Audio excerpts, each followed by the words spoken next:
Вы на канале Climate Change. Здесь вы слышите про самые резонансные события о климате, катаклизмах, разных стихийных явлениях и происшествиях на Земле. В эти дни очень сложно искать, готовить информацию и в целом работать в обычном режиме. Часто приходится бежать в укрытие под вой сирены. Но по мере возможности мы будем освещать события по теме нашего канала. Напомним, что мы занимаем нейтральную позицию в политических вопросах и не ведем обсуждений на эту тему в комментариях. В этом же выпуске вы узнаете о бегстве от войны и наводнении. Приготовьтесь.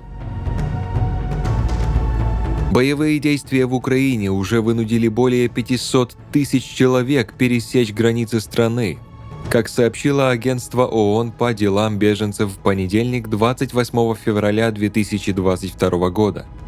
Это массовый отток, который мы наблюдаем, и все это произошло всего за 5 дней. Так что это быстро растущая чрезвычайная ситуация с беженцами, заявил пресс-секретарь ООН. Ольга, 36-летняя мать из Киева, среди беженцев. Она уехала из города на машине в четверг, 24 февраля 2022 года, в сопровождении 8-летней дочери и 2-летнего сына, а также соседки и ее дочери.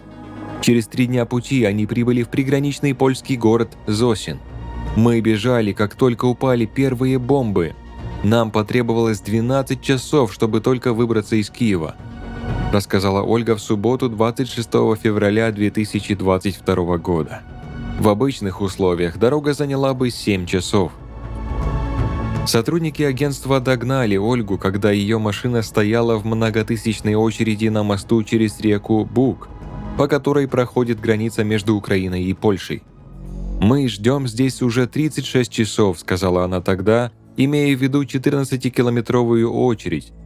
Люди, прибывающие пешком, могут миновать длинную очередь и въехать в Польшу гораздо быстрее. Некоторые люди бросают свои машины и действительно идут пешком.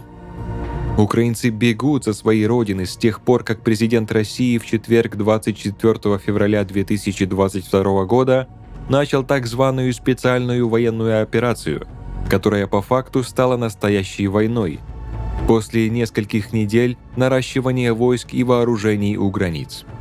Большинство людей направилось на запад, в Польшу, и большинство из них – это женщины и дети. Другие въезжают в Венгрию, Молдову, Румынию и другие страны.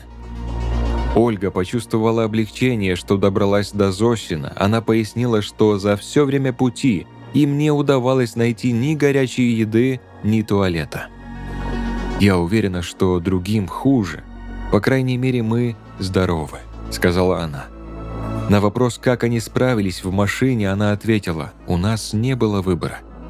Украинские беженцы регистрируются национальными властями в странах, которые их приняли. УВКБ Организации Объединенных Наций и его партнеры находятся в основных приграничных районах для поддержки этих усилий. Верховный комиссар ООН по делам беженцев подчеркнул, что безопасность и доступ для гуманитарной деятельности должны быть гарантированы.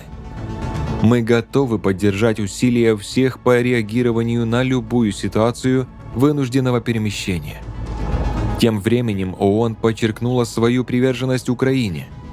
Генеральный секретарь на прошлой неделе выделил $20 миллионов на чрезвычайное финансирование страны и во вторник выступит с гуманитарным призывом.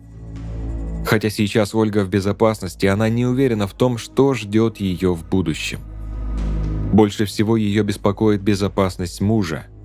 Он остался в Киеве, постоянно сдает кровь и заботится о стариках, которые не смогли убежать, сказала она. На вопрос, на что она надеется, Ольга обняла дочь и сказала, чтобы бомбы и убийства прекратились, и чтобы мы снова могли вернуться домой. Вот такая вот и всего лишь одна из очень и очень многих грустных историй, связанных с войной в эти дни. Это ужасное событие, гибнет много людей.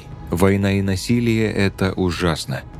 Никто из людей не заслуживает такой участи. Неужели человек ничему не учится? Неужели история человечества ничему не учит людей? Напишите свои мысли в комментарии.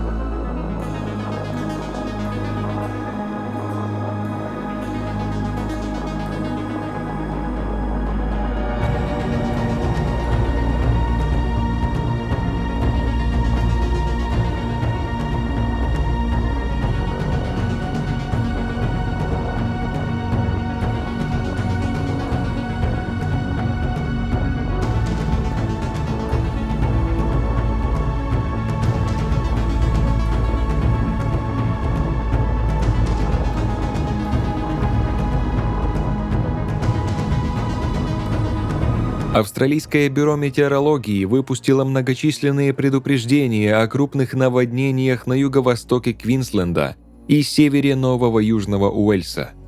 По меньшей мере 8 человек погибли и 3 числятся пропавшими без вести в Квинсленде после того, как на юго-восток выпали интенсивные осадки. Сообщалось о рекордном разливе рек в некоторых частях региона на 2 метра выше рекордного уровня. Только в Брисбене затоплено 58 тысяч домов. Десятки тысяч клиентов остались без электричества. Работа общественного транспорта нарушена, многие школы закрыты. Жителей просят экономить воду. Между тем, наводнение также затронуло регион северных рек в Новом Южном Уэльсе, где реки Твид, Брансуик, Ричмонд и Уилсонс были высокими. Свои дома покинуло около 15 тысяч человек. Правительство Нового Южного Уэльса создало 14 эвакуационных центров. Мы приглашаем вас подписаться на наш телеграм-канал и просим переходить по ссылке в описании под видео. Наш выпуск был вот таким вот. Делитесь своими мыслями в комментариях.